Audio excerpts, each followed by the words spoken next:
Hey guys, welcome back. In today's video, I'm going to show you how to get the most out of your upper back muscles during rowing exercises. So the upper back muscles often get neglected because we're often taught to retract our shoulder blades before we do a rowing exercise. So by retracting the shoulder blades first, you're actually shortening the muscle. So it'd be the equivalent of doing a bicep curl, but starting the bicep curl here. So you're only going to do this small range instead of doing the full range. So if you take your muscle for its full active range of motion, then you're going to get the most out of the muscle. You'll be able to build more muscle, you're going to get better strength. So what you want to be doing in your rowing exercises is allowing your shoulder blades to come up around the rib cage and allow your upper back to flex a little bit. So it'll look a bit like this. So you want your upper back to flex and your shoulders to come up around. This is really good at elongate the upper back muscles and you're going to get the most out of the exercise.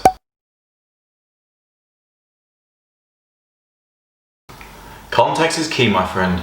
Now, if you load your spine, then it shouldn't be rounded because obviously your spine's doing this. But if you're in exercises such as this, where it's not loaded, then it doesn't matter, and especially the upper spine.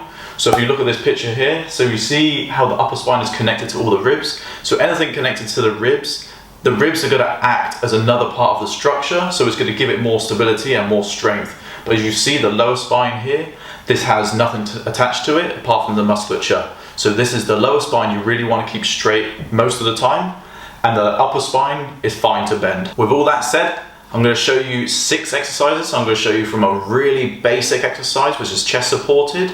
I'm going to show you how to do it as a beginner, and I'm going to show you 6 progressions to progress up as obviously it gets harder and harder, which is going to mean you have to stabilize the lower spine a lot more. So we're going to start with the chest supported row. We're going to jump straight into the gym. Let's go. Okay, so as you can see here, we have the bench set up as a chest support, and then we're using the cable machine, so it's just going to be an added bit of stability again. But as you can see, my elbows are very high, so the elbow position is really going to dictate which muscles you're using. If the elbows are high, you're going to use more of the upper back muscles. If the elbows are low, you're going to predominantly use more of the lats. So again, as you can see, I'm rounding my upper back, but I'm not having to stabilize through my lower spine because the chest is being supported on the bench. So the bench is really the main point of support.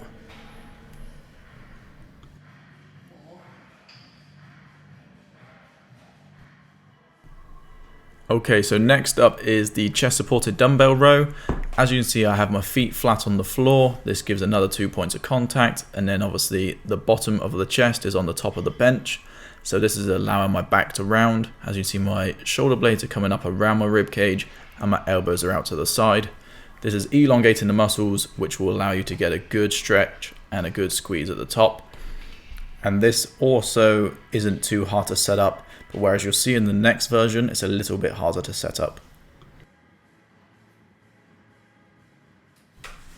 So as you can see on this version, I'm clambering up the bench like a koala bear. But as I reach over, see how my back is rounded even more. So this just allows you to get a bit more of a stretch for the upper back muscles. Although it is a little bit harder to set this one up, that's why it is the progression. But once you do, you will feel a bigger stretch across the upper back muscles.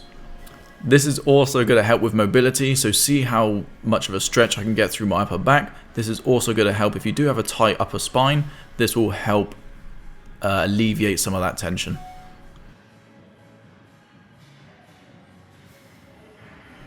Okay, so now we're seated on the floor. So this one, you're having to stabilize your lower spine. So this is why it's a progression from the bench rows. So I'm having to brace my core and I'm having to really focus on keeping my lower spine stacked and neutral while letting my upper spine bend. So having that dissociation between the upper spine and the lower spine is paramount for this exercise.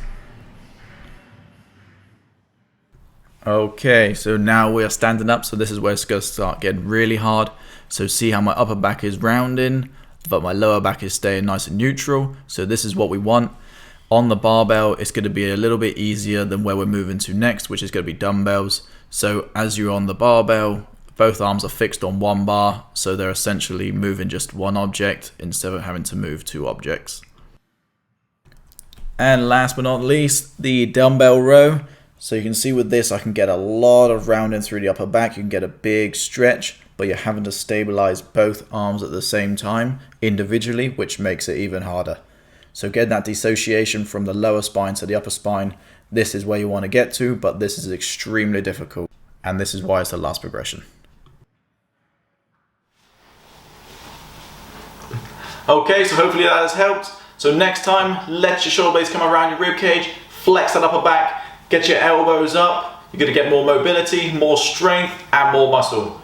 If it has helped, guys, please like, subscribe, and drop a comment below if you have any questions. See you next week.